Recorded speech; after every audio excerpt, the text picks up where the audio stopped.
todavía, están ingresando todavía algunos participantes. Bueno, nos encontramos ya el tercer día en estas entrevistas organizadas entre el Grupo Currículum Argentina y la Universidad Pedagógica. Tenemos 5 charlas programadas, estuvimos el lunes con Silvina Finney, estuvimos ayer martes con Marina Pauloso, hoy nos acompaña Hugo Labate, a quien voy a presentar en un segundo, y a ver si está por ahí Cristina Ruiz, que nos va a acompañar. Cristina, ¿estás por ahí?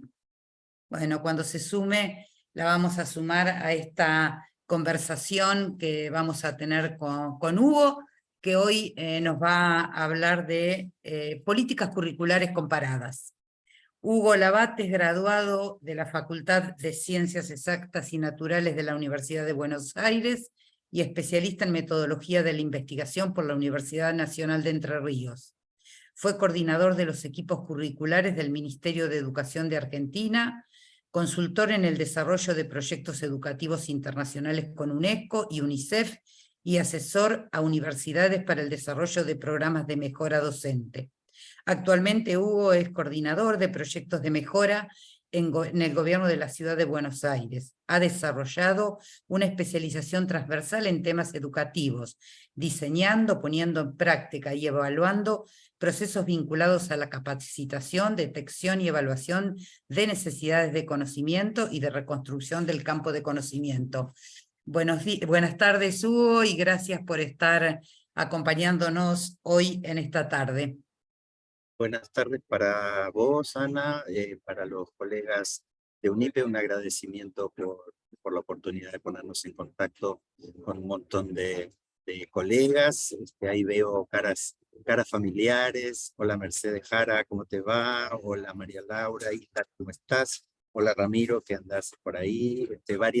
Varias personas muy queridas. Así que me da un gusto tener la oportunidad de compartir este espacio de trabajo con ustedes. Bueno, si te parece, la dinámica un poco es, trabajamos con una serie de preguntas. Primero le decimos a los asistentes que en el chat van a encontrar un ingreso a un drive para que puedan anotarse, pongan sus datos y van a recibir una constancia de participación en la reunión de hoy.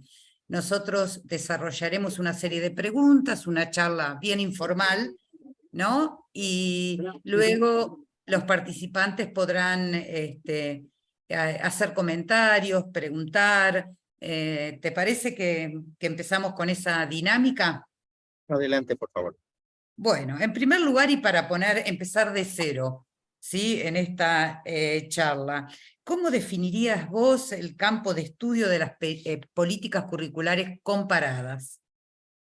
Bueno, en principio quiero proponerles a los participantes una distinción clásica entre un campo de estudio y un campo de acción.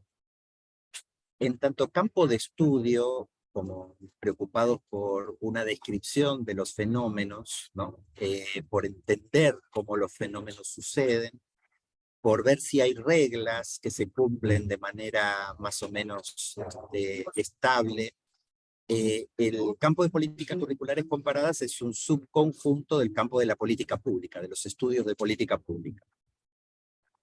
En ese sentido, la toma de decisión de la política pública es un campo que se ocupa de la toma de decisión situada, que corresponde normalmente a autoridades o a niveles de decisión que son encadenados desde los niveles centrales en sistemas como los nuestros, niveles ministeriales, niveles institucionales y niveles finalmente áulicos para el caso de los docentes. En cada uno de esos escalones hay personas que deciden política. Ahora, entendiendo la política como dos tipos de formato. A veces las políticas son maneras de actuar que están consolidadas y validadas para hacer frente a un presente, a una situación presente, a un contexto determinado. Son políticas de la coyuntura. El docente aplica muchas políticas de coyuntura cuando tiene que elegir con qué va a trabajar y corregir su plan de trabajo en el aula en un determinado momento.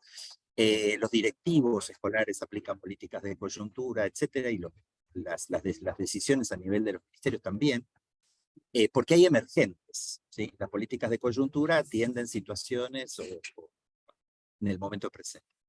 Pero hay otro campo de la política que se ocupa del futuro, de un futuro proyectado, de un futuro imaginado. Y ahí ese es un campo quizá menos trabajado, menos estudiado en el caso de políticas curriculares comparadas. El tema de pensar desde las decisiones de política curricular, ¿qué va a pasar en el futuro? ¿Qué es lo que queremos que pase en el futuro? Y cómo organizamos los dispositivos que existen para hacer que eso pase. Entonces, como campo de estudio, es entender cómo funciona la política, como esa toma de decisión que es situada, es decir, depende del contexto en el que se toma esa decisión, para atender al presente o para imaginar el futuro. Ahora, eso ocurre en un contexto o en un sistema, en un conjunto de actores. Las políticas no son aplicadas por robots, son son interpretadas y aplicadas por actores, de modo que también las políticas públicas, analizar la política pública implica pensar y entender cómo esos actores funcionan, qué es lo que necesitan, qué es lo que requieren, cómo invitarlos a participar de una política, cómo contarles una política. Así que ahí hay aspectos de comunicación, aspectos de negociación que hay que tener, que hay que incluir dentro de este campo como parte del conocimiento.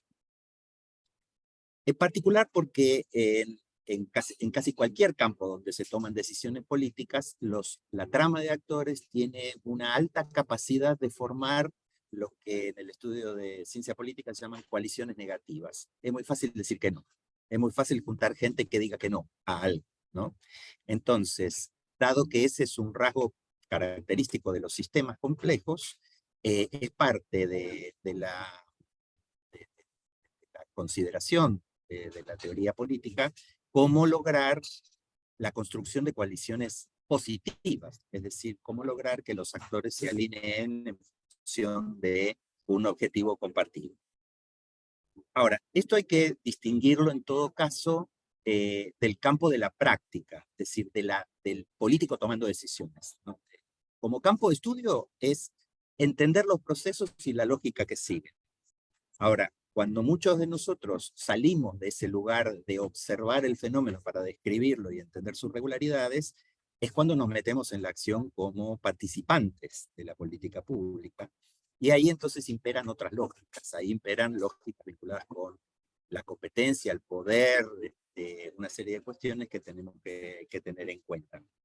Sería deseable que los decisores de política en todo nivel puedan recurrir al saber acumulado del campo de estudio de política comparada para entender cómo funcionan las cosas en otros lados, qué es lo que anda y qué es lo que no anda, y a partir de ahí tomar decisiones más atinadas, ¿sí?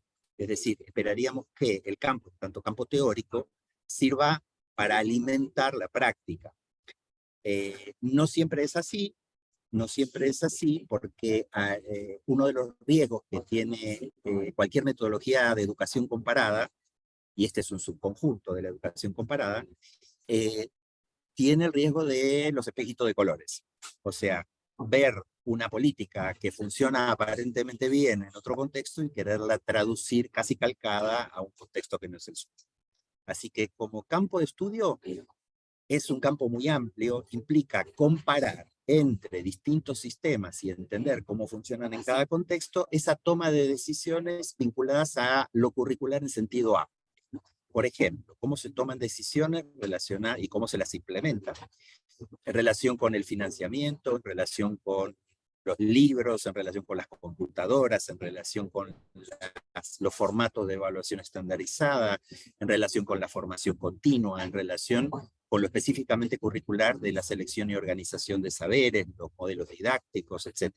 Así que todos esos elementos se entrecruzan o se entrelazan en la toma de decisiones de política, y hacerlo desde una perspectiva comparada implica poder entender cómo esos mismos procesos o procesos parecidos funcionan en otros contextos para aprender en cabeza ajena, básicamente, de eso se trata, ¿no? Aprender cómo funciona en otro lado para no cometer los mismos errores que otros ya cometieron.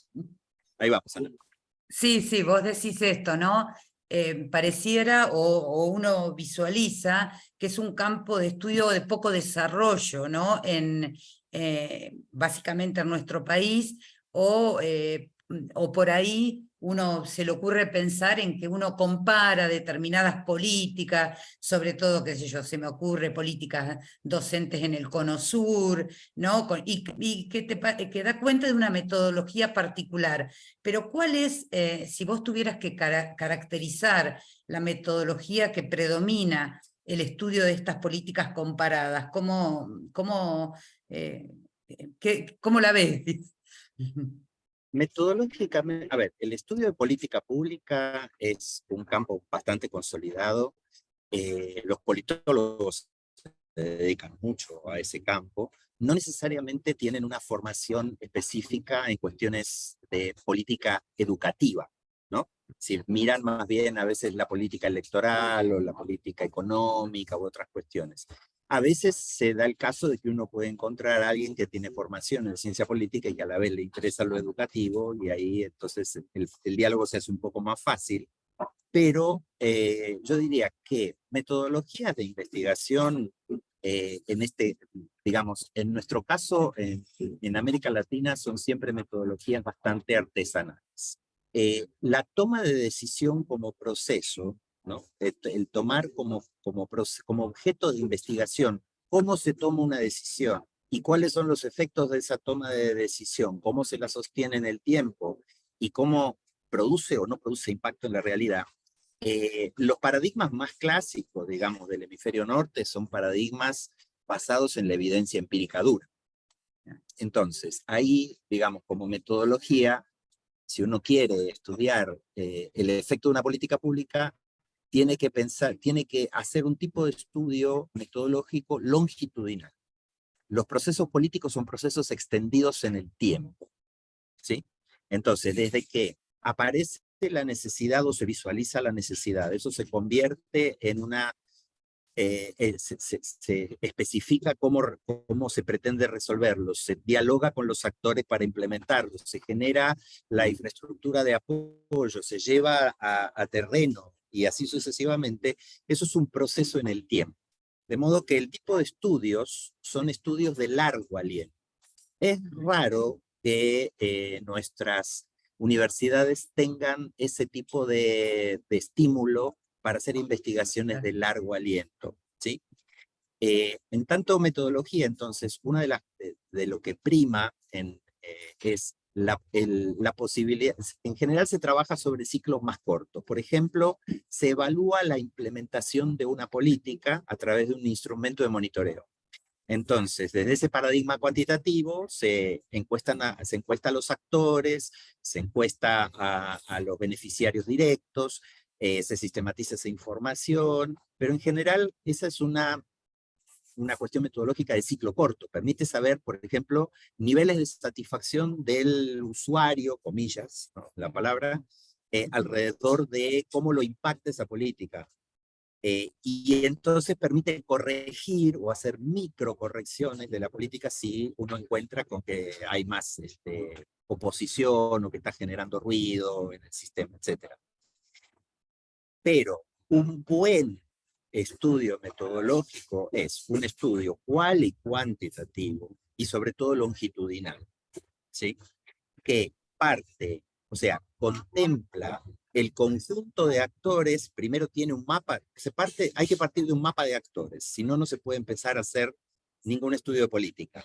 ¿Quiénes son todos los actores que juegan en esta cancha? Hacer una línea de tiempo, o sea, en qué momento estos actores tienen más o menos incidencia en el proceso decisional, y recién ahí entonces es posible proponer la recolección de instrumentos.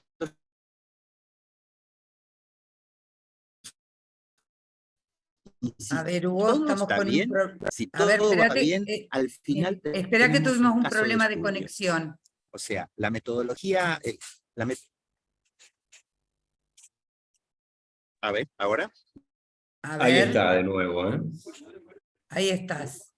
A ver, Estamos por ahí. te estamos perdiendo con la conexión.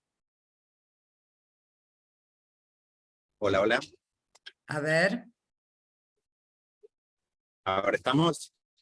¿Se escucha bien ahí? ahora Ustedes me sí. avisan. Habías, A ver, ¿cómo estamos? que perdimos cuando estabas hablando del estudio Bien. longitudinal Entonces, y como de les los contaba, actores. sí.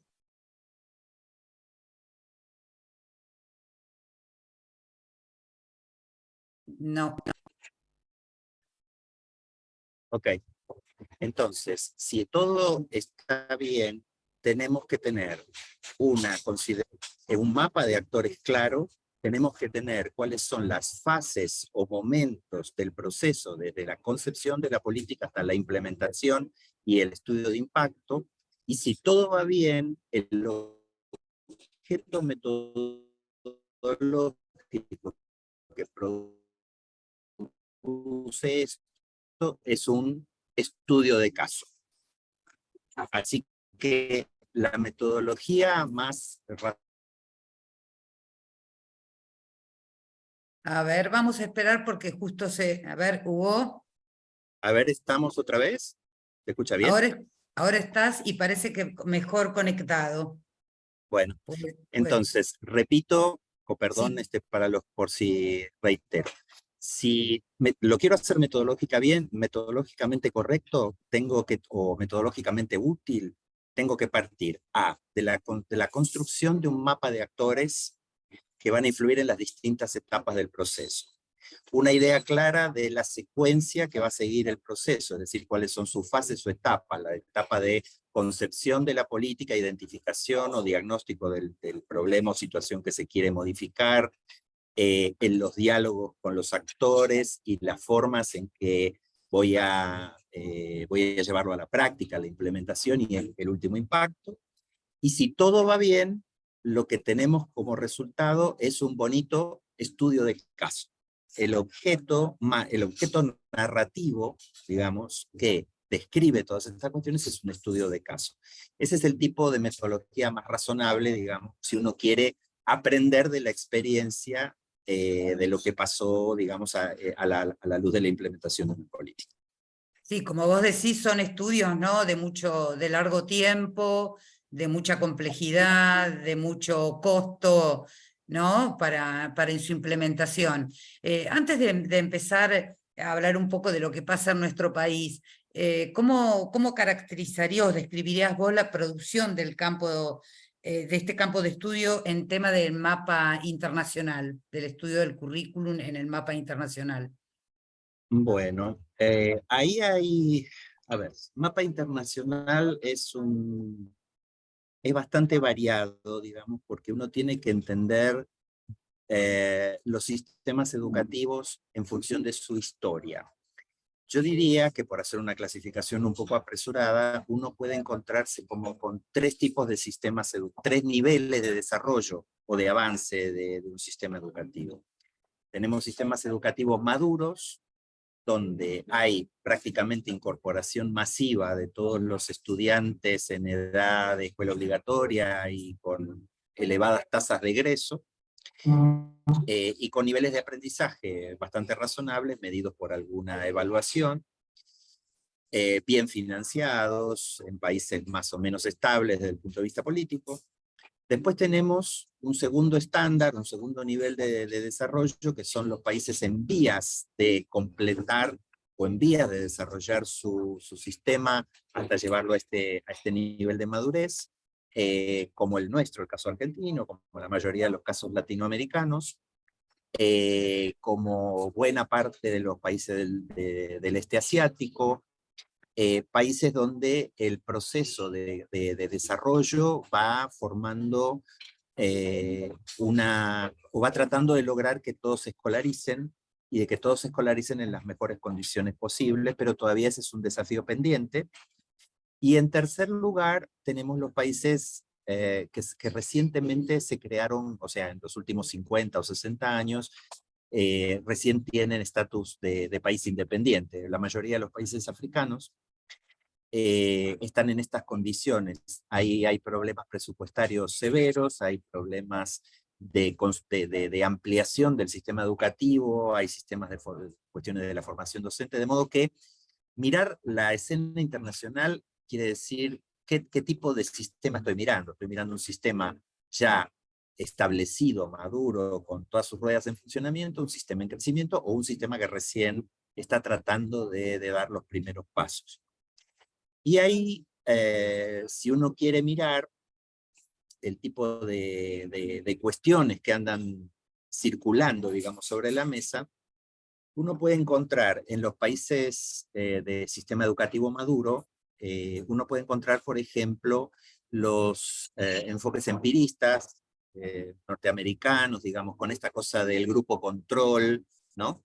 La tradición bien cientificista, si ustedes quieren, de aplicar un tratamiento y ver cómo impactan los resultados educativos, sobre la efectividad de determinado currículum, o enfoques quizá un poquito más humanistas también dentro del campo del mundo del norte, donde, por ejemplo, en Inglaterra tienen bastante historia en el estudio de cómo el docente reinterpreta el currículo. El estudio sobre lo que ellos llaman el agency, ¿no? La capacidad de acción que tienen escuelas y docentes para reinterpretar el currículum y reformularlo, o la discusión también muy propia del norte acerca de una tensión entre el currículum como una herramienta para transmitir la cultura elaborada versus el currículum como una herramienta para desarrollar las competencias de las personas, ¿no? Esa es una tensión que sigue, la conversación en Europa sigue alrededor de esto. Nos encontramos con que no hay una cuestión, no hay una resolución concreta todavía, aunque hay, ahora vamos a hablar un poquito más de eso si quieren, pero eso es como más o menos el tipo de paradigmas de investigación que uno se encuentra en el norte.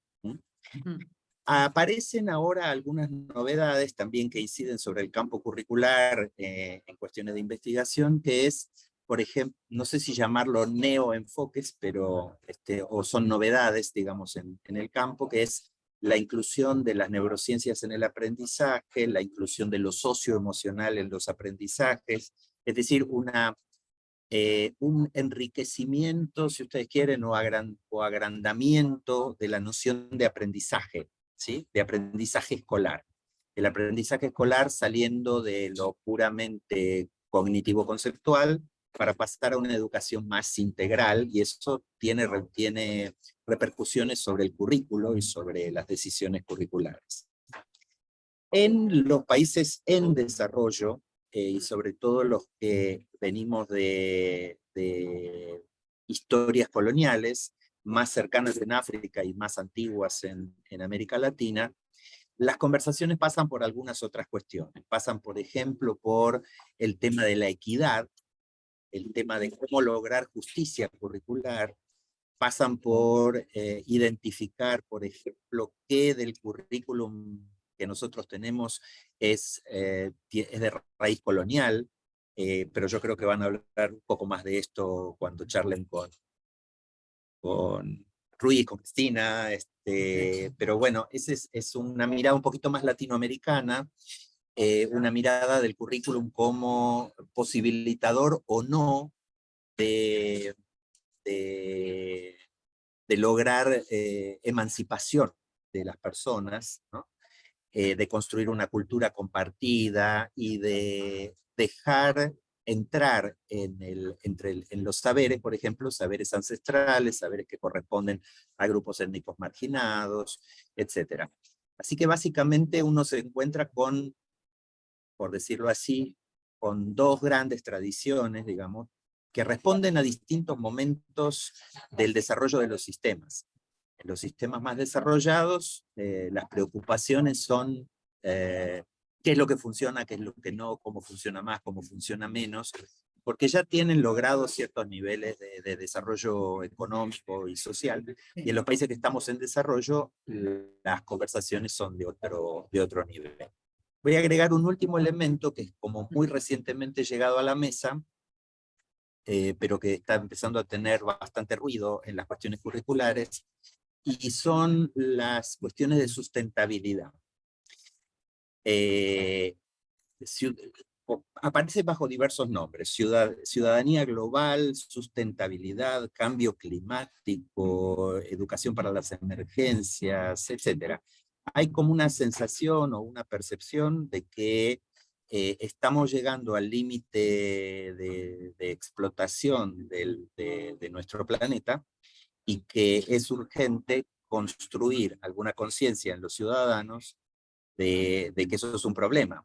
Y entonces hay una cierta presión en las conversaciones para que sea la escuela la que se encargue de tener esa conversación. Por lo tanto, es un recién venido a la mesa del currículum, pero es una agenda también que tiene muchos agentes impulsores. Con esta claridad y simpleza que estás describiendo una cosa que tiene una complejidad mayúscula, ¿no? ¿Cómo ubicás a nuestro país en esas conversaciones internacionales? Aunque yo creo que todos hemos sentido, aunque no hemos dedicado a leer eso, hemos sentido alguna de esas conversaciones y leído, ¿no? A ver, digamos, a nivel internacional, la conversación curricular, yo diría que pasa por dos tipos de actores, dos o tres tipos de actores, vamos a ver. En primer lugar, hay actores que tienen intereses o intenciones económicos, y están relacionados, por ejemplo, con una concepción del desarrollo y del capital humano, la educación como desarrollo del capital humano. Ahí ustedes tienen la OCDE, el Club de los Países Ricos, si ustedes quieren. Tienen también el Banco Mundial, es decir, como son agencias internacionales que miran el aspecto educativo desde un lugar de costo-beneficio, básicamente, ¿no? Así que la conversación curricular está tensionada por ese vector, o sea, qué cuesta y qué rinde la educación.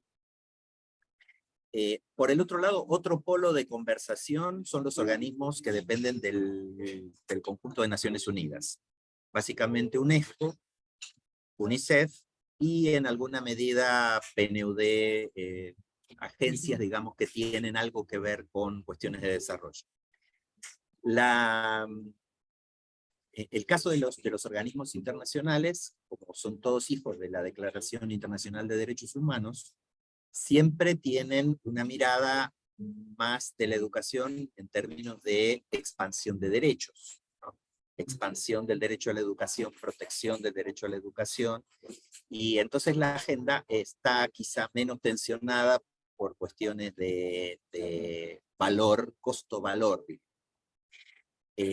La discusión ahí en todo caso pasa más bien por el cuidado, la atención de los derechos de las personas y la educación como derecho fundamental.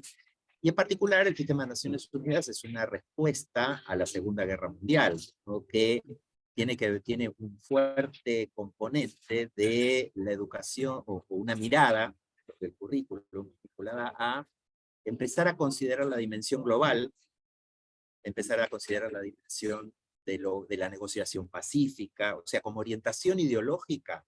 Digamos que la tensión ahí, el vector de tensión es hacia la paz, hacia la globalidad, hacia una mirada sobre el planeta en su conjunto, hacia el lugar del individuo en su cultura, pero también en el mundo en general. Y después tenemos algunos otros actores, pero que ya son un archipiélago, que son las universidades. O sea, ahí las universidades no tienen una una idea rectora de conjunto. Las universidades como espacios de pensamiento, cada una según su grupo de profesores, etcétera. Por lo tanto, digamos, es más difícil que las universidades ejerzan una tracción fuerte sobre la conversación curricular, salvo a nivel local, donde efectivamente, después ahora que nos acercamos al caso argentino, en muchas provincias la universidad es un actor muy relevante de la conversación curricular. Claro. En cambio, bueno, por lo menos a escala internacional o a escala global, los grandes jugadores son básicamente estos, los organismos con alguna mirada economicista y los organismos con alguna mirada vinculada a los derechos o vinculada al logro de intenciones de humanidad, por llamarlo así. En el caso argentino, digamos, la Argentina pertenece de una manera muy laxa a cualquiera de estas dos configuraciones. No es miembro de la OCDE, por lo tanto sí participa en PISA, que es el modelo evaluativo que hace OCDE, pero nunca se ha dejado influenciar demasiado, digamos, por el discurso de la OCDE. Sí hemos tenido un poco más de influencia en algunos momentos del Banco Mundial. El Banco Mundial, digamos, influyó sobre todo mucho en la generación curricular de los 90. Claro. No dando una orientación específica, digamos, ¿no? Sino más bien financiando, pero al elegir qué financia, también estás haciendo política, ¿no? Es decir, ahí uno puede decir, no es que hayan inclinado, no es que hayan dictaminado cómo tenía que ser el currículo, pero también inclinaron la cancha al elegir qué financiaban y qué no. Por el otro lado, digamos, con los organismos de Naciones Unidas, Argentina tiene una vinculación, yo diría, bastante de escucharlos, pero no darle mucho artículo. En particular porque el caso argentino, como el caso brasileño, como al ser países federales y al estar las discusiones educativas en manos de los gobiernos locales, de los gobiernos provinciales, es en realidad la conversación que realmente cambia las cosas en lo curricular, es la conversación con las provincias. Así que yo diría que nuestra influencia por parte de estos dos grandes polos es relativa. Bien, vamos a un poquito más adelante vamos a hablar sobre las provincias, que es por demás interesante, sobre todo por esta característica que tiene nuestro país. Pero antes de entrar en eso, me gustaría que nos cuentes qué rasgos presentan a nivel internacional para vos ese vínculo entre currículum y sistemas estandarizados de evaluación y, por supuesto, ¿cómo caracterizarías ese vínculo entre currículum y sistemas estandarizados de evaluación en nuestro país? ¿Sí? Sí, claro. Una de las conversaciones o de las cuestiones vinculadas a la evaluación y su vinculación con el currículum tiene que ver con para qué se usa, para qué se utiliza, digamos, o cuál es el valor que se le da a la evaluación en distintos países. Voy a mencionar 3 posibilidades. Una posibilidad es que se use la evaluación como la evaluación de los estudiantes como filtro para permitirles continuar en el sistema. Evaluación de 7º grado en cualquier país africano determina si podés acceder o no a la secundaria, porque hay pocas vacantes en secundaria. La secundaria todavía no tiene cobertura. Entonces, para poder entrar a una escuela secundaria, tenés que haber podido dar una prueba de ingreso, una prueba de 7º, que esté a la altura que te permita ser seleccionado. Entonces, ahí la evaluación termina convirtiéndose sin quererlo, o queriendo, no sabemos, en el currículum real. Porque, más allá de lo que diga el currículum formal, los profesores se sienten obligados a preparar a sus alumnos para dar una buena prueba y para ingresar a las instituciones a las que quieren ingresar. Entonces, eso es lo que en la jerga se llama evaluaciones de alta consecuencia. Tienen consecuencias sobre la trayectoria educativa de la persona. El segundo caso es el caso de la mayoría de los países europeos. La mayoría de los países europeos tienen sistemas de evaluación al final de la educación obligatoria. Es decir, no condicionan el tránsito del estudiante por la educación obligatoria. Lo que sí hacen es como un control de calidad a la salida. Y en función de ese control de calidad a la salida, el estudiante puede aspirar al nivel siguiente, que es el nivel de educación superior. Entonces, qué sé yo, por el caso como el sistema del baccalaureat francés, o el sistema de los GCSE ingleses, etcétera, son sistemas de ese tipo, ¿sí? Es decir, dicen al final del itinerario educativo, dicen si la persona, cómo está, en qué punto está, digamos, como para presentarse a las universidades. Nuestro caso cercano es el caso chileno, que toman la prueba de selección, la PSU, la prueba de selección universitaria, ¿sí? Es una prueba estandarizada que se toma en todo el país y que da un punto, unos puntajes que le permiten a los estudiantes candidatearse a cursar determinadas carreras, ¿no? Entonces, en función de eso, tanto en el sistema de africano, digamos, donde es una herramienta de selección a mitad del itinerario, como en el caso de los países europeos, es una herramienta hacia el final del itinerario, siempre hay un corrimiento del currículum hacia satisfacer lo que va a tomar la prueba. En muchos países se conversa, digamos, y se trabaja de manera de lograr lo que técnicamente se llama la alineación entre el currículum y las evaluaciones estandarizadas. Se logra a veces y a veces no. Ocurre que las evaluaciones estandarizadas tienen un formato para poder ser corregidas de manera económica, de manera fácil, etcétera, y además, para ser desde el punto de vista psicométrico, decir algo, tienen que tener cierta estructura, tienen que tener cierta formulación, y por lo tanto, entonces, no cualquier cosa es evaluable. Uno de los desafíos más grandes a los que se ve sometido ahora, por ejemplo, el paradigma de evaluación, es que el corrimiento hacia la idea de competencia lleva a los psicometristas a pensar qué tipo de prueba sirve para evaluar competencia. ¿No? Claro. Hoy por hoy, las pruebas que conocemos evalúan más bien contenido, claro, o algunas destrezas, ¿sí? Destrezas atómicas, si se quiere.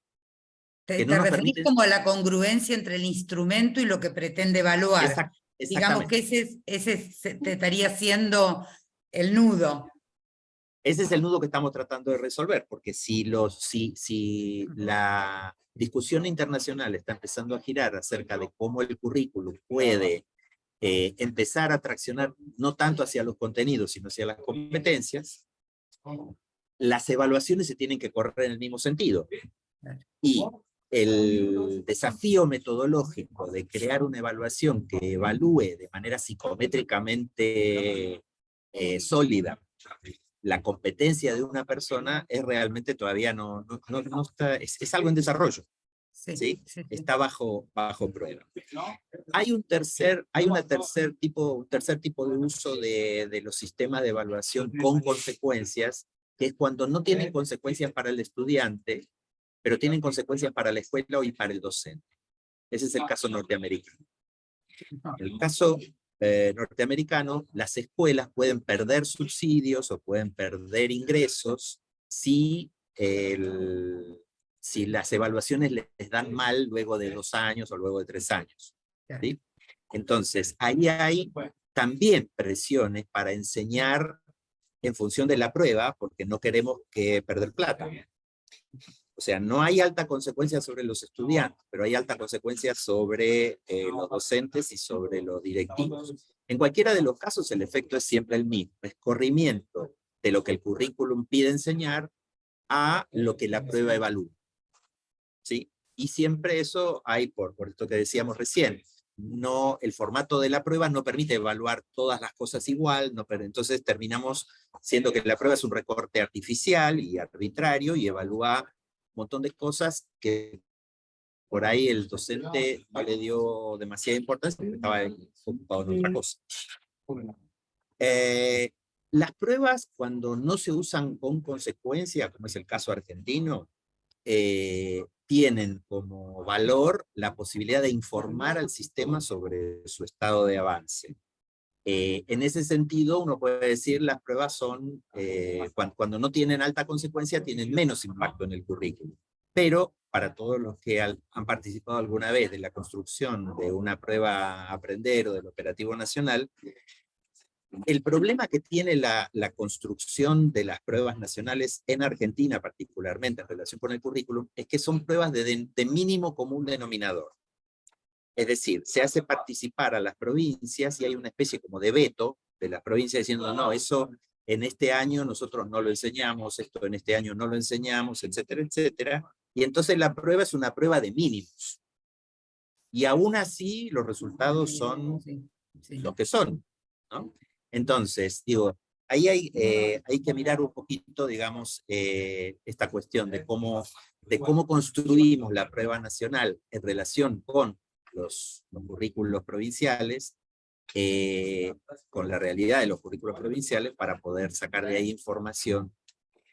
Lo que no tenemos, y lo que la prueba o el instrumento prueba simplemente señala, pero después no hacemos investigación, son los niveles de, por decirlo así, de implementación real del currículum. Real. O sea, no sabemos si los resultados de la prueba se deben a que los estudiantes no aprenden aunque se les enseñe, o si no se les enseñó lo que tendrían que haber aprendido. ¿Sí?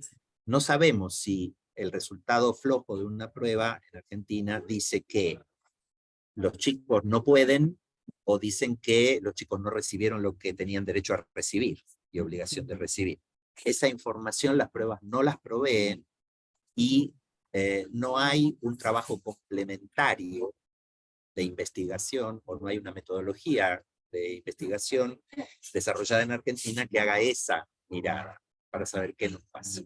Parecería, ¿no? Como que sería pensar el currículum desde los resultados del aprendizaje, de resultados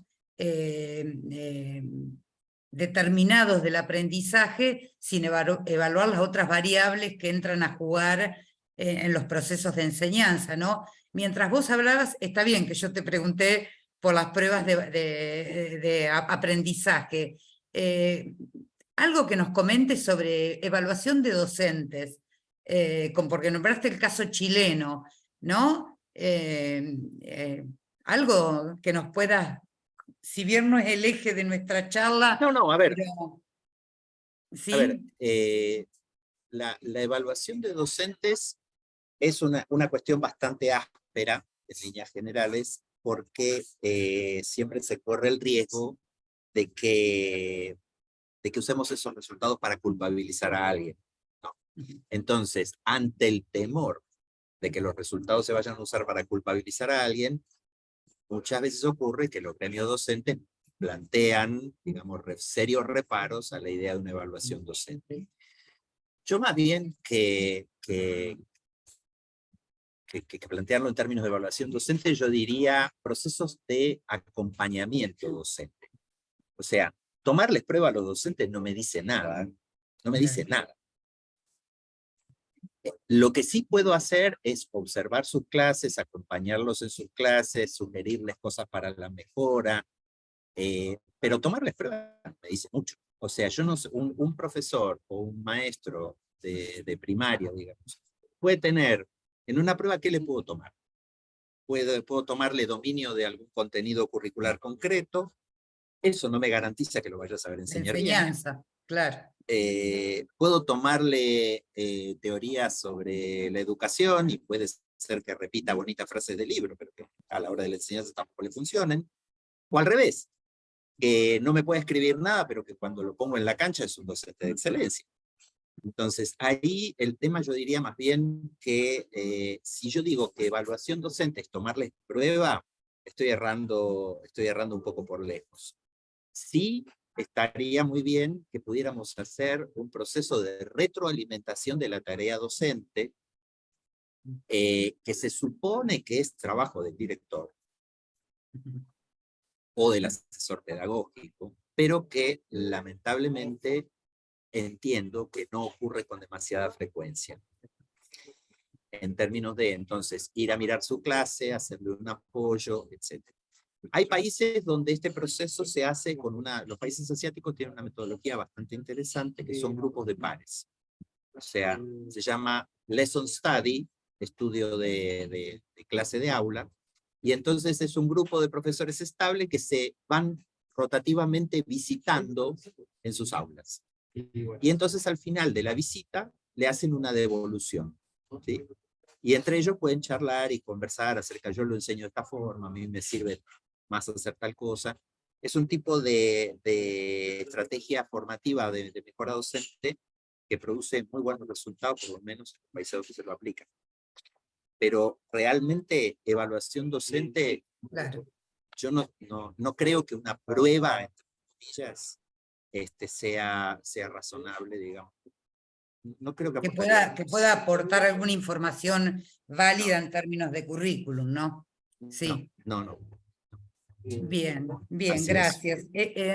Hugo, este tema del financiamiento y políticas curriculares, ¿qué lugar, digamos, ocupa el acceso al financiamiento de los países en las políticas curriculares?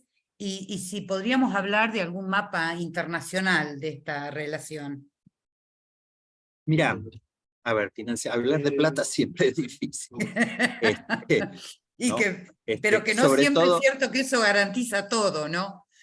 pero no, bueno, pero hay una cuestión, sí, ahí yo dividiría la cosa en dos. En primer lugar, hay países que tienen una tradición de planeamiento educativo muy sólida. Por ejemplo, países como los escandinavos o países como Corea, Japón, digamos, estoy yéndome a distintos lugares del planeta, pero tienen una tradición de planeamiento con ciclos curriculares ya preestablecidos. Se revisa el currículum cada N años, que pueden ser cada 7, cada 10, cada 5, etc. Y tienen sí ya está incorporado en el presupuesto, ya está puesto como una tarea que se tiene que llevar adelante, ya se financia. ¿Entendés?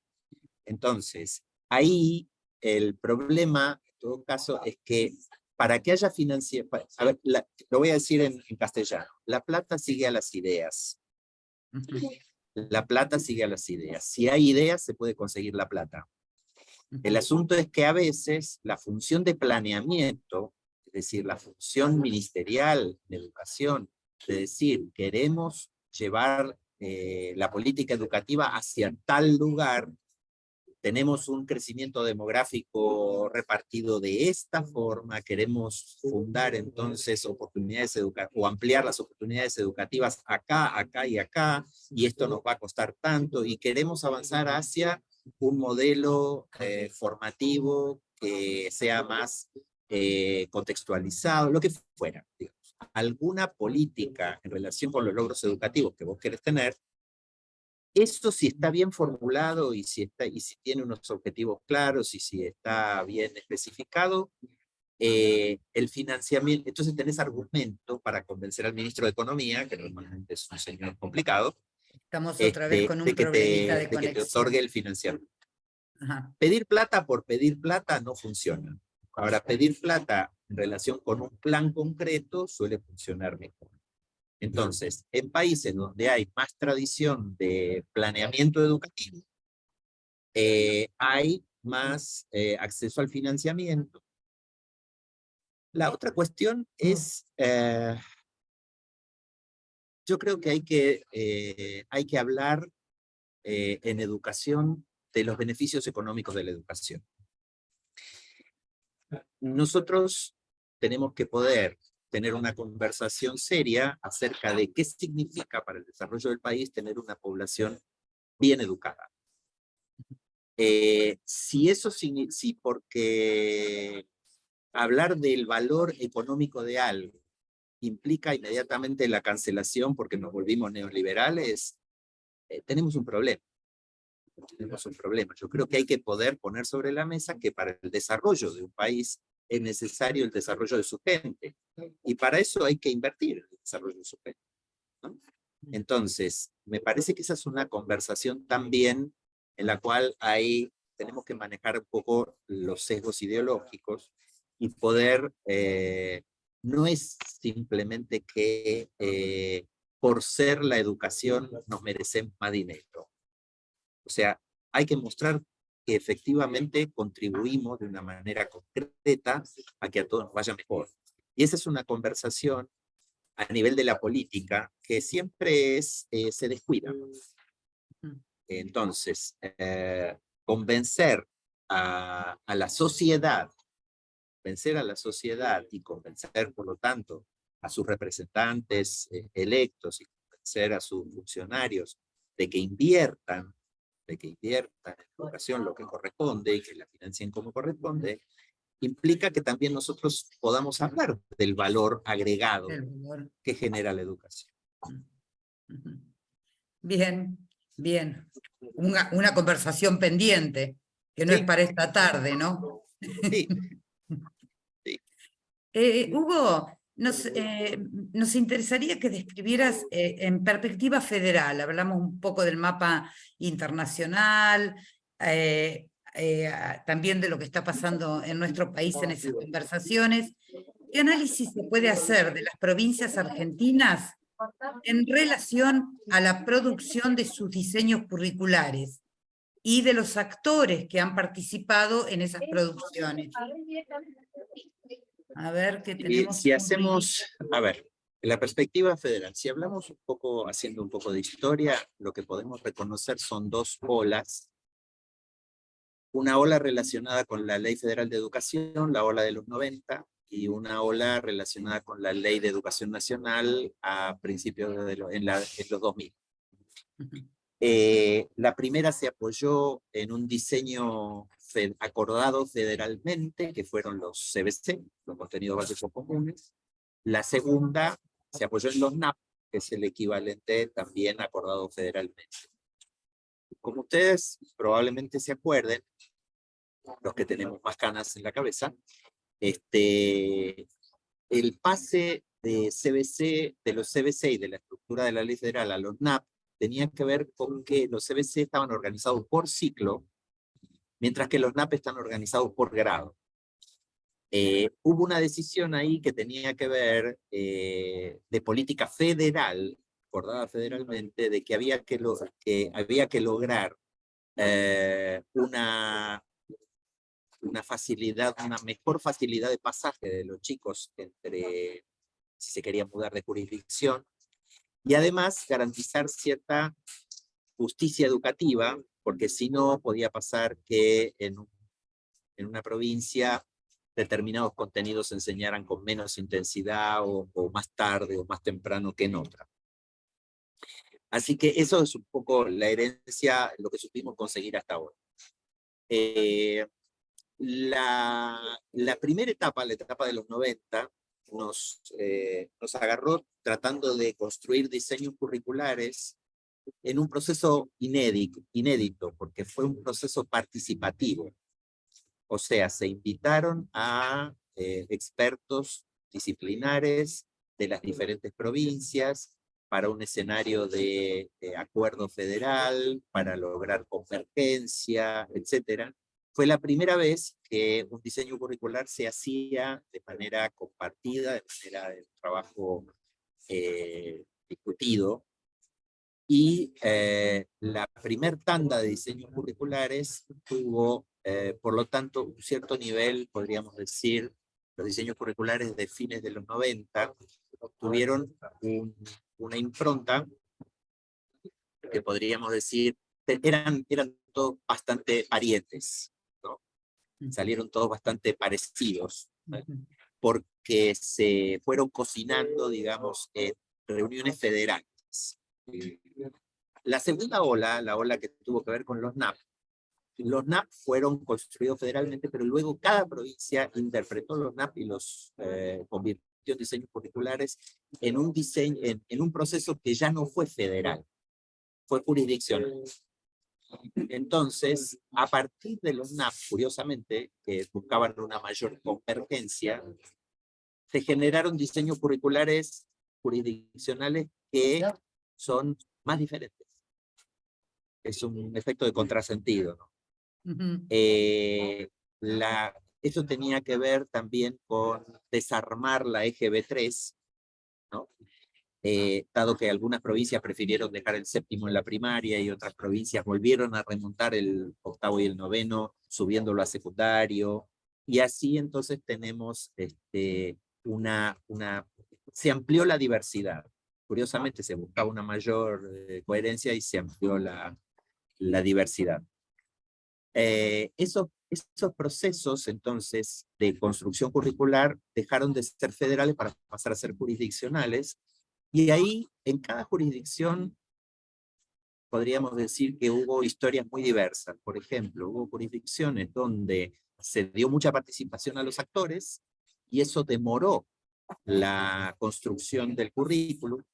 El último currículo, uno de los últimos currículos en terminarse, se terminó casi, si mal no recuerdo, en el 2018, ya casi una década después de los NAP, en la provincia de XXX, donde había una fuerte tensión con los gremios, etc. Pero se construyó de una manera muy participativa, ¿no? Entonces, los procesos participativos llevan a diálogos o a discusiones que son muy interesantes y a veces largas. Yo lo que diría en términos de producción de diseños curriculares, en general siempre se invita a los docentes a participar. En general se invita, según el tipo de gobierno particular, en digamos, la orientación política del gobierno de la provincia, se invita a veces al sector privado o no, se invita a veces, se suele invitar como convidado siempre a la o las universidades locales, y en esos casos lo que aparece es,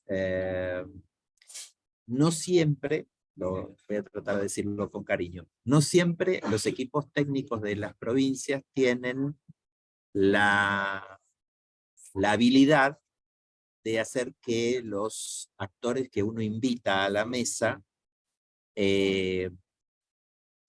no impongan su voz como la más importante, ¿no? Es decir, invitar a los actores quiere decir en ocasiones escuchar, relevar y después tomar decisiones. Y a veces hay algunos actores que tienen la voz más fuerte que otros. Y no siempre los equipos curriculares logran el nivel de equilibrio o el nivel de apoyo político también, ¿no? Para para no dejarse llevar por alguna de estas voces. Por ejemplo, por decir así, la provincia XXX, la universidad es el órgano de control. Entonces, si la universidad te veta lo que estás escribiendo, te dice que no va o que está mal, bueno, es muy difícil sostenerlo, porque el ministro no se quiere enojar con la universidad, ¿no? Entonces, ahí tenemos algunas de las cuestiones que suelen pasar. En todo caso, yo diría que siempre la convocatoria de actores fue amplia, pero que administrar las tensiones entre los diferentes actores no siempre ha salido bien. Ayer charlando con Marina Pauloso daba cuenta un poco de la complejidad y las luchas, ¿no es cierto?, de poder que se dan en estos procesos de construcción de los diseños. Yo le había anunciado al principio a la querida compañera y amiga María Cristina Ruiz, y que como está sin foto, pero ahí me dice que se quiere sumar a la charla. Cristina, ¿estás ahí? Cristina. Está teniendo algún problema con el audio, parece ser. A ver si me disculpan un segundo. Estamos hoy con algún problema tecnológico. Hola, ¿se escucha? Hola, perfecto. Hola a todos, ¿qué tal, Hugo? ¿Cómo estás, Cris? Hola, Ana, gracias. Disculpen que Cristina, venga Cristina, escandalito. perdón, Cristina también es alguien dedicado, también es del grupo Currículum en Argentina, es alguien que dirige la maestría en Currículum de la Universidad de Lomas de Zamora, entre otras muchísimas actividades que desarrolla. ¿Cómo estás, Cristina? Bien, bien, escuchando atentamente a Hugo, ¿no? Y la verdad que tenía algunos comentarios, algunas preguntas, que no sé si este es Adelante, el soy todo momento para suyo. hacerlas. Vos dirás, Sí, Ana, claro. bueno, perfecto. Si Bueno, uno no gracias, se Hugo. niega, Bueno, primero me parece que este señalamiento que vos hiciste, que a mí me parece central en esto, que no es posible traducir decisiones de un contexto para otro, en el cual me parece que la Argentina, si uno pensara en los 90, estábamos todos con el tema que copiábamos la reforma española, ¿no? Y ¿no? De todo el tema de los contenidos procedimentales, etcétera, y todo lo demás. Y después, digo en términos de lo que se decía en la calle escolar, ¿no? Y después empezó, más recientemente, todo el tema de Finlandia, ¿no? Digo, como que siempre hay algún otro lugar, ¿no? Al cual se mira, se dice, no a veces con argumentaciones construidas de una manera potente, ¿no?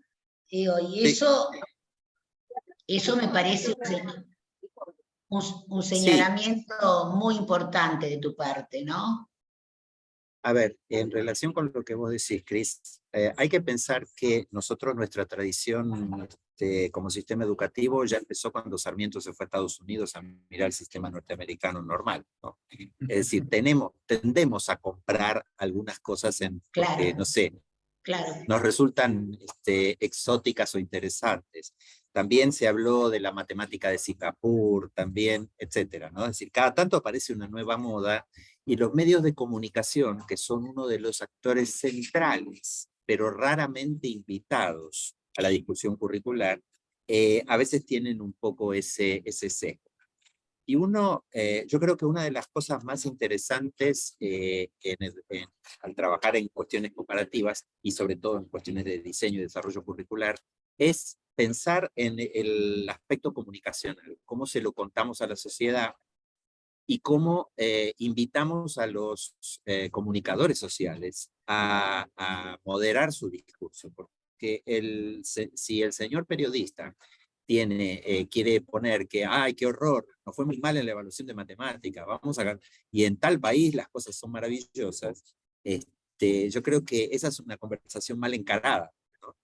Así que me parece que efectivamente el trabajo en educación comparada siempre tiene como este ejercicio de, si querés ir a aprender a otro país, lo que puedes aprender es cómo ellos lo hacen en su contexto, entender por qué a ellos les funciona en ese contexto y después volver a tu contexto y decir, yo de lo que ellos hacen puedo tomar este elemento, aquel elemento, pero no puedo trasladar de manera fotocopia lo que hace otro país. No es posible.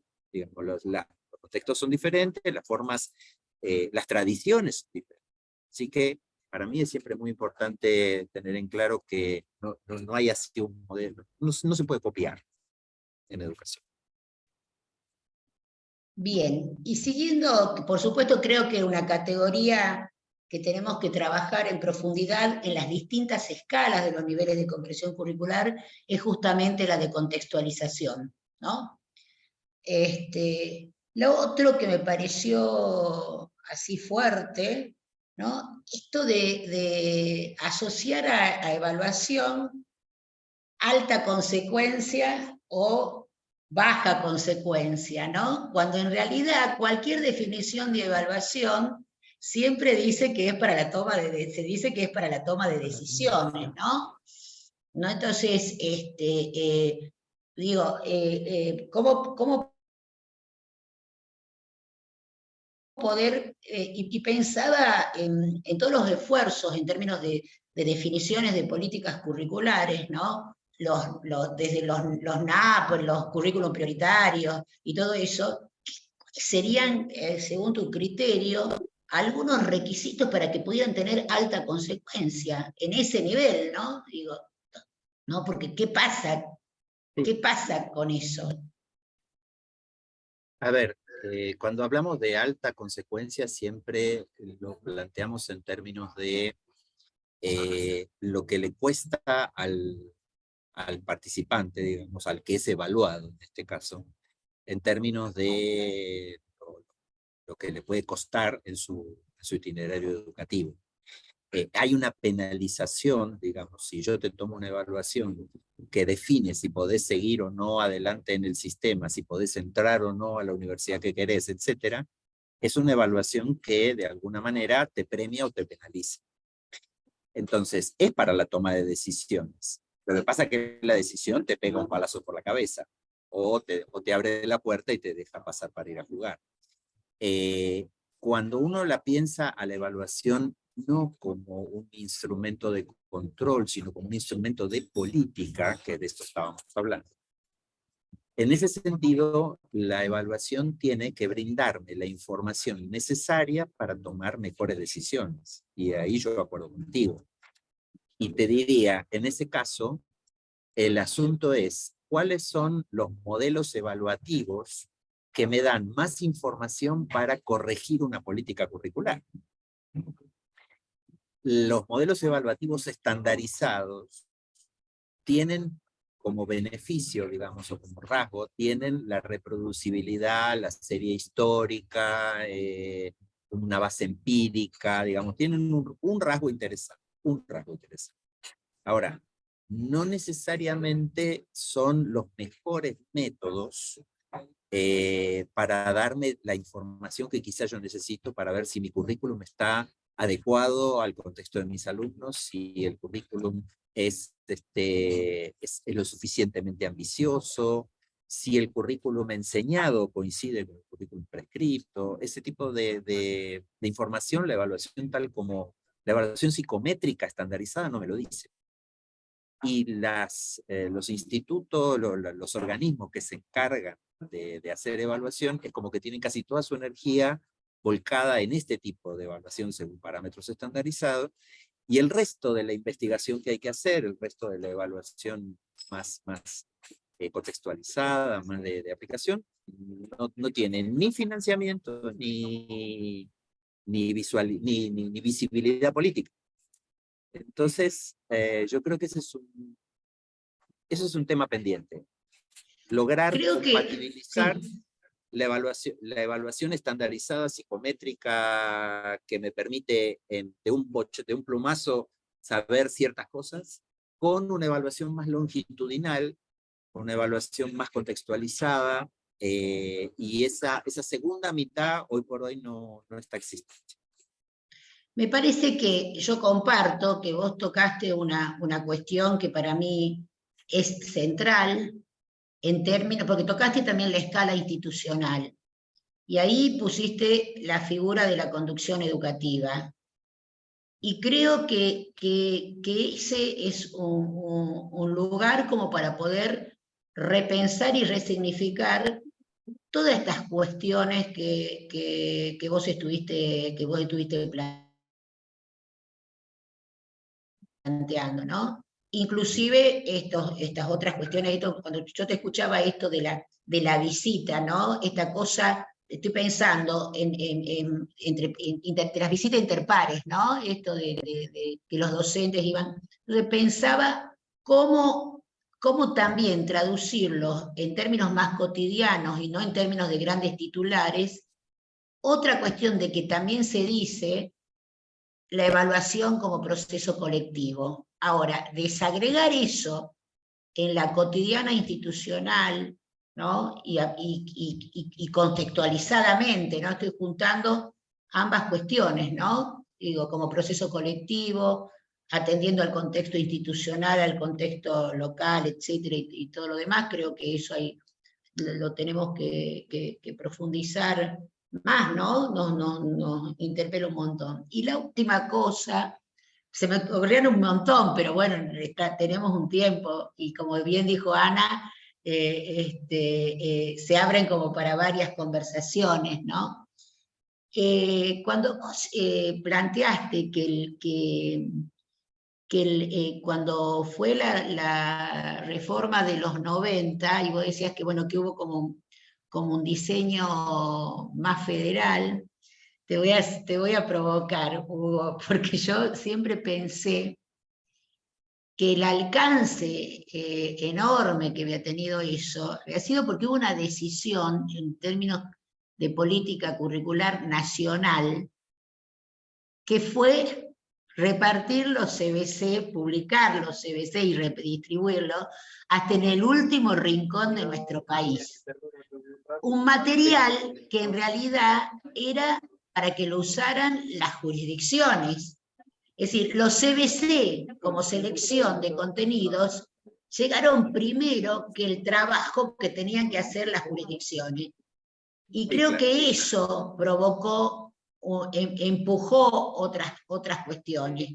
O sea, la alteración en el circuito de diseño de las políticas curriculares, expresadas a través de la distribución masiva de los CBC hasta el último rincón de la Argentina, creo que fue una de las razones centrales. Sí, claro. ¿No? Sí, claro. Y eso, a ver, con todo gusto recojo el guante y me parece que la descripción es muy adecuada. Y fue un efecto buscado, te diría yo. Exacto, fue una decisión fue un de efecto Cecilia. buscado.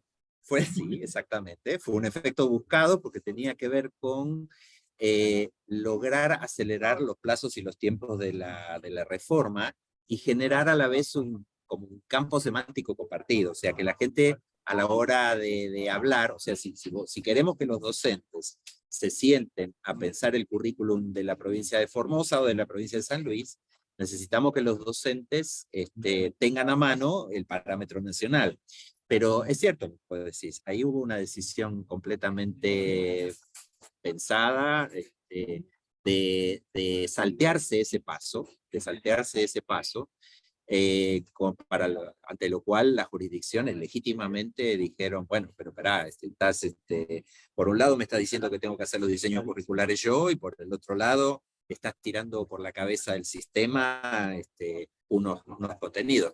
Había sí una diferencia, y era que los CBC estaban organizados por ciclo, y sus desarrollos epistemológicos o teóricos eran bastante escuetos. Así que hubo como lugar a que después cada jurisdicción lo pudiera reinterpretar, acomodar en función de los grados, y darle cada una su particular fundamentación. Pero efectivamente es verdad lo que decís. Sí. Y creo que además también a partir de ese momento, porque esta es otra cuestión del lugar que pasaron a ocupar los procesos de definición curricular, es decir, con la aparición en ese momento en el organigrama del Ministerio Nacional, de una Dirección Nacional de Currículum, ¿no? Una definición fuerte, y ahora cómo esa decisión de organización ministerial también se fue expandiendo a los organismos jurisdiccionales, ¿no? Ahora nosotros vemos con mayor, algo que por ahí, los que son nuevos de todas novedades, no nosotros que somos viejos y que cargamos con la historia de muchos, distintas etapas históricas de los ministerios, ¿no? Como ahora uno puede ver que aparecen las direcciones de currículum, de gestión curricular, etcétera, ¿no? Cómo eso se ha ido expandiendo, ¿no? Y eso también Sí, claro, me parece sí, que claro. incide. ¿no? Pero bueno, es un efecto, no sé, en la mayoría de los países federales, para salir del caso argentino, digamos, que queremos tanto, en la mayoría de los países federales existe una tensión entre el nivel nación y el nivel jurisdicción. En el caso norteamericano incluso todavía más, porque ahí el agente decisional más poderoso es el distrito, no el estado o provincia, digamos, como si acá fuera la municipalidad. Entonces, hay como en cada o países como Colombia, que a pesar de no ser un país federal, tiene un sistema educativo descentralizado donde hay sistemas de base municipal, hay sistemas de base provincial, etc. O Brasil, ¿no? Siempre el lugar que ocupa la unidad nacional y la justicia curricular, la idea de que todos puedan aprender a nivel país ciertas cosas, porque eso es el punto de partida para una ciudadanía compartida y para una distribución equitativa de los saberes, ¿no? Me parece que ahí esa tensión existe siempre, ¿sí? En algunos lugares se resuelve con mucha conversación y mucha negociación y con amplios márgenes de autonomía curricular. Y este es un punto interesante para poner sobre la mesa en comparaciones internacionales, ¿no? Es decir, ¿cuál es el grado de autonomía curricular que tiene un docente, una escuela, a la hora de definir lo que tienen que aprender sus alumnos? En algunos países, es en función de un juicio que se hace de profesionalismo, de que los docentes van a saber elegir bien para sus alumnos. Hay unos marcos curriculares que tienen algunas orientaciones muy escuetas, y luego es decisión del docente cuando planifica elegir qué va a enseñar y cómo. Mientras que otros países tienen una tradición, diríamos, de mayor prescriptividad o de mayor densidad en las propuestas curriculares, muchas veces pensando que el docente necesita más orientación, ¿no? Esa es la tensión entre centro y periferia, si querés, podríamos llamar. Claro, claro. Me Y parece también un que poco esa es una... y también un poco la preocupación que desde algunas perspectivas se tienen de garantizar ese piso de lo común, ¿no? Exacto, exacto. Exacto, sí. Así que no es un problema argentino solamente, es un problema de cualquier lugar donde hay que resolver la tensión entre centro y periferia. De dónde se toma la decisión curricular básica que aprenden los niños, los jóvenes, tensionado en todo caso quizá más en secundaria, es un poquito más complejo en secundaria porque la organización mosaico de la secundaria, que es más o menos como tradicional en casi todos los países, fuerza una mirada disciplinar del conocimiento. Claro. Entonces ahí ya hay cierta restricción, se pone más rígido. En primaria podemos hacer más cosas, o sea, podemos dar más libertad de elección al docente porque es un docente generalista que puede combinar los contenidos de muy distintas maneras. Pero en secundaria se vuelve un poco más complicado justamente por esa razón, ¿no? Es decir, como cada docente es responsable de un pedacito, la autonomía curricular ahí por lo menos tiene algunas restricciones.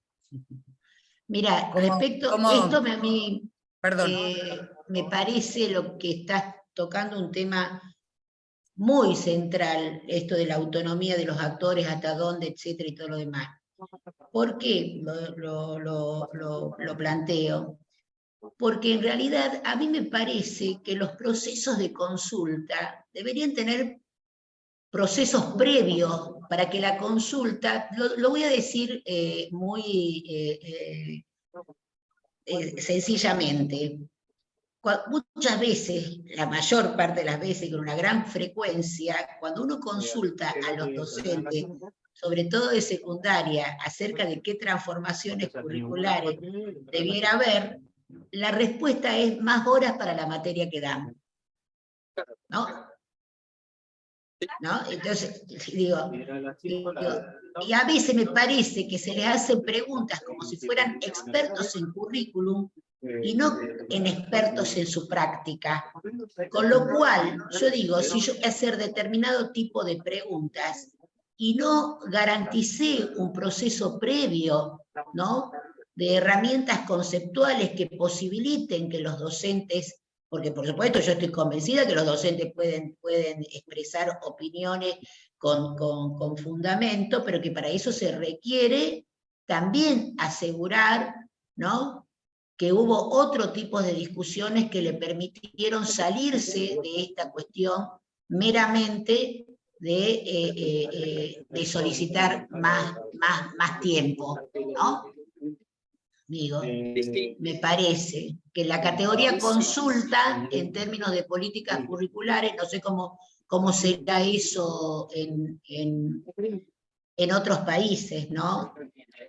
En general, la categoría de consulta, lo que nosotros llamamos consulta, tiene más que ver con, diríamos, abordajes o formas pedagógicas de acercarnos al contenido, formas de organizar el contenido, pero no necesariamente las decisiones estructurantes del currículum se someten a consulta.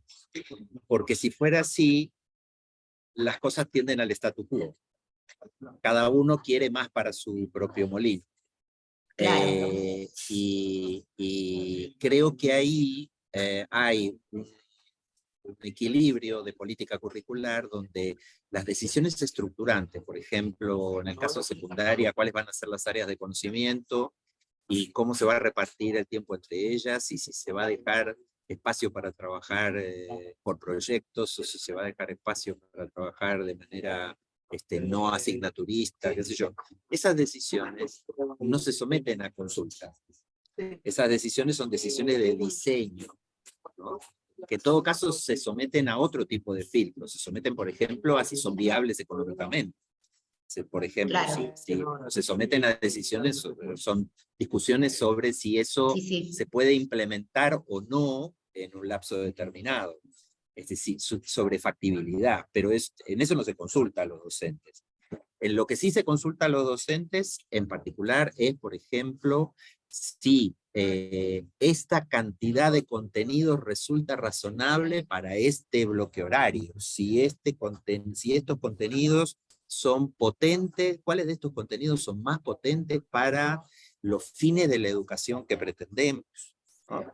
Es decir, en ese sentido es el tipo de consulta, porque si no se vuelve, o por lo menos a mi gusto, digamos, ¿no?, se vuelve un debate que no se puede terminar de saldar nunca. Así que sí, no todo se Y puede sobre consultar. todo, ¿no?, también porque está vinculado a cuestiones laborales, ¿no?, o a puestos de trabajo, básicamente. Sí. Uno choca con ese, que también, y uno piensa por ahí en la secundaria, que decimos, ¿no?, esa matriz disciplinar que está crujiendo, y qué posibilidades hay de ponerla en preguntas también como matriz disciplinar, ¿no?, por la estructura de la forma en que estructura el puesto de trabajo. Exactamente, exactamente. Es decir, es Si mucho quiero más que proponer, el currículum. no sé, imagínense, por ejemplo, es una tendencia bastante general en casi todos los países hablar de empezar a analizar problemas reales, en vez de un currículum orientado por asignaturas o por campos del conocimiento, más un currículum alrededor de problemas, ¿no? Entonces, un determinado problema podría ser, no sé, voy a decir una cosa medio remanida, pero digamos, un tipo de problema puede ser cuestiones de salud ambiental en el contexto local. Entonces, alrededor de eso probablemente tenga algo para decir un profe de sociales, tenga algo para decir un profe de naturales, probablemente un profe de matemática me pueda ayudar con alguna cosa de estadística, etc. Entonces, quiero organizar mi currículum alrededor de problemas, o como dice Santa Finlandia, alrededor de fenómenos o alrededor de lo que sea. Si quiero hacer eso, necesito generar una estructura de trabajo, de uso del tiempo por parte de los docentes que les permita trabajar juntos, ya sea para planificar, para generar una clase compartida, etc. Y eso tiene implicancias estatutarias, implicancias financieras, en los costos, Entonces ahí Mercedes Jara desde Río Negro me hace gestitos, Se hace así. porque a ella le tocó, porque ella lo hizo, digo, es una de las que encontró algunas soluciones a este dilema. Y efectivamente, digo, entonces ahí es donde uno tiene la política, la decisión política curricular, tiene que hacerse cargo de esta complejidad, ¿no? No es solamente una cuestión epistemológica de qué enseñar o cómo lo organizo, y si son saberes, competencias, contenidos, habilidades o destrezas, digamos. Esas son discusiones muy interesantes, pero en el fondo las transformaciones curriculares requieren considerar seriamente los factores hard, los factores duros. ¿Sí? Trabajo docente, espacio físico, salario, gestión. Entonces, no se puede, no es solo una mera cuestión epistemológica, es una cuestión altamente práctica. Hugo, sí. Me llama la atención y quiero que digas algo de esto, porque me llegó tu última publicación, gracias, que no hayas nombrado la categoría capacidades, ¿no? Porque nombraste competencia, habilidades, destreza, contenidos, pero no nombraste capacidades. Entonces... Ah, bueno. Es para no quemarla. Pero yo es para abrirla. Es para no quemarla. Para abrir a que leamos tu libro. Ah, bueno, los invito. Bueno, la noción, a ver, lo que propongo en todo caso es que la idea de capacidad tiene que ver con una mirada del potencial humano. Es decir, yo creo, y creo que la ciencia además me ayuda a sostener mi creencia, de que los seres humanos tenemos un enorme potencial cognitivo, afectivo, pragmático, no solo cabeza, quiero decir, ¿no? Tenemos un enorme potencial que espera ser desarrollado, y la escuela es el mejor lugar donde desarrollar muchos de estos potenciales, no todos quizá, pero muchos, porque la escuela es un espacio estratégico, es un espacio donde pensamos y diseñamos las actividades de manera de promover ese desarrollo humano, ¿no? En todo caso, la idea de capacidad implica eso, implica pensar el desarrollo humano en su conjunto como un proceso de largo aliento. Y en ese sentido, las capacidades, pensar en las capacidades y elegir algunas, ¿no? Y priorizarlas, pueden ser un elemento que nos ayude a darle coherencia a un currículum que si no termina fragmentado entre campos de contenido. Lo imagino más como una dimensión que permite darle coherencia a un itinerario formativo. Si me preocupo, por ejemplo, de desarrollar la capacidad de comunicación de las personas, eso lo voy a poder hacer en historia, en geografía, en matemáticas, en lengua extranjera, etcétera, siempre y cuando institucionalmente lo tengamos como un norte hacia el cual avanzar. Entonces, la idea de capacidad me parece que es útil para pensar o para repensar el currículum como forma de generar un vector, una línea de tracción que dure todo el itinerario formativo de la persona. Si quiero desarrollar su habilidad para resolver problemas, si quiero desarrollar su capacidad para trabajar junto con otras personas y llevarse bien, puedo imaginarme a lo largo de la trayectoria formativa, independientemente de cuáles sean los contenidos con los que trabaje, los saberes con los cuales me esté metiendo, creo que puede aportar a generar un poquito más de coherencia, digamos, a una trayectoria. Así que eso, ahí Bien, Ramiro gracias. lo pone en el chat. Ahí Ramiro pone en el chat el lugar de donde se lo pueden descargar y después me pueden enviar sus opiniones al respecto. Bien. Hugo, Cristina, si les parece, yo me cerraría con una última pregunta y después si alguno de los asistentes quiere hacer algún comentario, alguna pregunta, y estaríamos cerrando esta jornada. La pregunta obligada, ¿no? ¿Cuáles crees que son los desafíos que tienen las políticas curriculares para el siglo XXI en Argentina? Ay, qué bueno. Eh, Así, a así ver, chiquita. no, bueno, hay una cuestión que a mí me resulta siempre muy sorprendente de nuestro país, que es, primero, la ausencia de una mirada de largo plazo. ¿Hacia dónde queremos ir? Creo que una de las conversaciones interesantes en ese sentido sería poder tener una conversación sobre a dónde queremos ir, qué es lo que le queremos enseñar a nuestros pibes y pibas, qué clase de argentino queremos colaborar a desarrollar. Esa es una conversación un poco frecuente, ¿no? Así que me gustaría, uno de los primeros desafíos es construir la conversación, me parece. Una vez que podamos construir la conversación, yo ahí agregaría entonces, o pondría en tema algunos elementos. En primer lugar, es empezar a pensar la diversidad como un valor, porque los currículos se hicieron en estas generaciones, digamos, nos concentramos mucho en lo común y perdimos de vista la posibilidad de lo heterogéneo, que pueda haber formaciones que desarrollen capacidades equivalentes con contenidos diferenciados. Entonces, me parece que esa es una posibilidad, digamos, un espacio donde podríamos empezar a conversar. Si podemos lograr capacidades equivalentes con formaciones distintas, con enfoques distintos, con pedagogías distintas. Me parece que esa es una conversación. A ver si nos animamos a lo diverso, ¿no? Esa me parece que es una conversación para abrir. Y la segunda cuestión que pondría a conversación, digamos, es cómo impactan en las políticas, cómo impacta en la política curricular las nuevas alfabetizaciones, o sea, los nuevos modos que la tecnología nos permite para interactuar y comunicar, porque muchos de los saberes que eran poderosos en el siglo XX, hoy en día ya no lo son. O sea, un currículum tendría que poder, a mi gusto, tendría que poder elegir cuáles son los saberes poderosos, los saberes que empoderan a las personas, ¿no?